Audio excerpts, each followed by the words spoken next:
In this step-by-step tutorial, I will teach you how to add testimonials to your Framer website.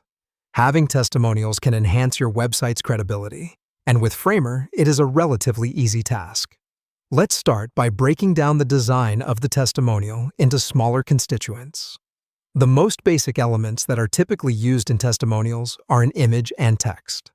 Each testimonial on your Framer website could potentially have a unique design, so it's advantageous to create variants within the image component and the text component. This allows you to attain a diverse yet coherent look among all the testimonials.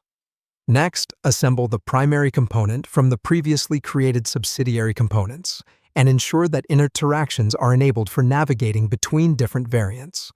By doing so, the user can move effortlessly between various testimonials, thereby enhancing the overall UX or user experience. Another effective route to get top-notch testimonial components is through the Framer Marketplace. The Marketplace features a vast array of pre-made libraries and components at your disposal, created by talented designers globally. For instance, the testimonial component by Launchly can be an excellent fit for your design requirements. It is important to first identify which pre-made components represent your brand the best before implementing them into your website. To utilize such a pre-made testimonial component, you first need to purchase it. Once the transaction is complete, the next step is to import this component into your Framer project. It's a straightforward process, and once done, the purchased component would be readily available for implementation within your project. The final step is to tailor the component to match your brand's theme. This customized alignment is crucial to maintain the consistency of the brand's image. For example, you may want to adjust the color scheme to reflect your brand's colors.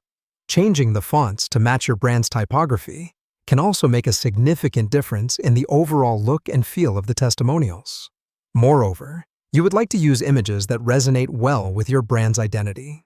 This could range from images of your products or services, client logos, or even professional headshots of the individuals providing the testimonials. By following these detailed steps, you can add highly customized testimonials to your Framer website, enhancing your brand's authenticity and your website's trust factor. Remember, the goal here is to integrate the tutorial seamlessly into your site, facilitating an engaging and trustworthy user experience.